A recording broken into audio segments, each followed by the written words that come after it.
Donc ce salon virtuel, voilà, on n'a pas vocation de remplacer le salon physique. On veut vraiment faire un nouvel outil, un nouveau mode de communication, un nouveau vecteur de communication et je dirais même finalement un nouveau média puisqu'on a par définition un émetteur, un récepteur et un lieu d'échange au milieu avec un vrai message.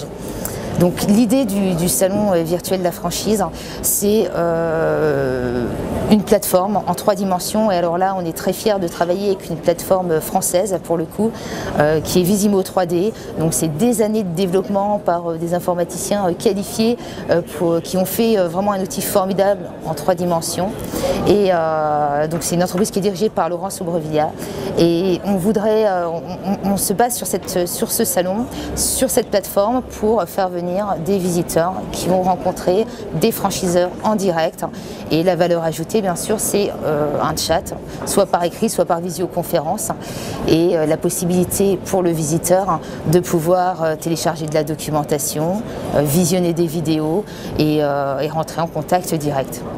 Alors, si vous êtes visiteur, c'est très simple. Alors, l'accès, il est illimité et gratuit. En fait, on n'a pas besoin de prérequis. Ce qu'il nous faut, c'est simplement une connexion Internet, un ordinateur. Donc ça, déjà, c'est intéressant. On ne s'adresse pas à des professionnels de l'informatique, ni au niveau des exposants, ni au niveau des visiteurs. Donc, le visiteur, il est informé par tout un plan de communication. On a des partenaires médias presse qui nous aident à promouvoir cet événement. Les visiteurs viennent gratuitement sur le salon, vont se badger. Donc rentrer toutes leurs coordonnées et pouvoir naviguer à l'intérieur du salon, aller directement sur les stands, rencontrer des franchiseurs ou alors aller sur notre espace conférence, là pour le coup qui est animé par différents experts de la franchise, membres du collège et également des agences de communication et avocats spécialisés sur la franchise. Donc le visiteur il peut se connecter autant de fois qu'il le veut et avoir surtout ses réponses tout de suite. Voilà.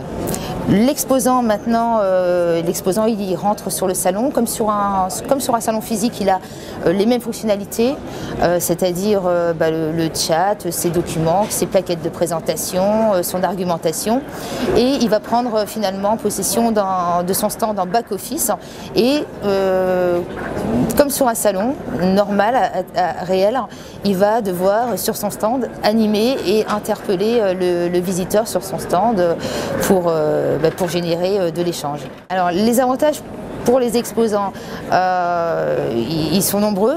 Déjà pas de déplacement, pas de mobilier, c'est écologique également. Donc un gain de temps, c'est-à-dire que l'exposant il peut se connecter depuis son ordinateur au bureau ou chez lui, même s'il est en déplacement. Le tarif bien évidemment, puisqu'on reste sur un tarif qui est accessible. On ne veut pas que le tarif soit un frein justement à la participation. Donc ça c'est hyper important pour nous que l'exposant puisse accéder à son stand facilement, mais sans avoir à préparer en amont trop de documents, etc. Donc c'est nous qui allons nous charger de la configuration complète du stand. Donc ça c'est important de le dire.